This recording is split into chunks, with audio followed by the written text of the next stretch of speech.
Баршаңызға сәлем достар. Бүгін сіздермен пияз қабығының пайдасы туралы айтатын боламыз. Сондықтан да видеоны соңына дейін қараңыздар. Пияз қабығының қайнатпасын халық медицинасында көптеген ауруға қарсы қолданады. Өйткені оның құрамында дәрумендер мен пайдалы элементтер өте көп. Сондықтан әртүрлі ауруға қарсы белсенді күреседі. Біз сіздердің назарларыңызға пияз қабығы арқылы алдын алуға болатын бір топ ауру тізімін ұсынатын боламыз. Тамағыңыз жиі ауыратын болса, пияз қабығының үстіне қайнаған су қойып, сүзгіден өткізіп, тамағыңызды шайыңыз.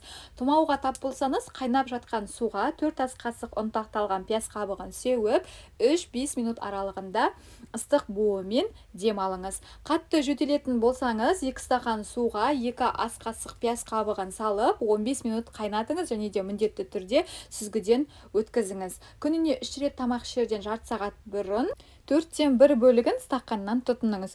Бүйрегіңіз бен қуық қалбыршағыңыз ауыратын болса, 3 ас қасық ұнтақталған пияз қабығын алып, үстіне 2 стақан қайнаған су қойып 30 минутқа қалдырыңыз. Қуығыңыз қатты қабынып ауырса, күніне 2 рет 50 мл-ден 3-5 күн ішіңіз. Ал үнемі ауыратын болса, онда күніне 3-4 рет 2 ас қасықтан 10 күн үзбей тұтыныңыз.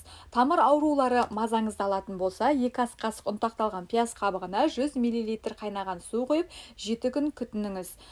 Дайын болған соң жақсылап сүзгіден өткізіп, күніне 3 реттен тамақтан жарты сағат бұрын 20 тамшысын ішсеңіз болады. Мынадай тәсіл де бар екен. 2 ас қасық пияз қабығына 400 мл қайнаған ыстық су құйып, 6 сағат күтіп, кейін сүзгіден өткізіп, күніне 3 рет тамақ ішерден жарты сағат бұрын 4-тен 1 бөлігін стақаннан 7-10 күн ішіңіз. Бір апта бойы үзіліс жасап, емделу курсын әрі қарай жалғастыруға болады.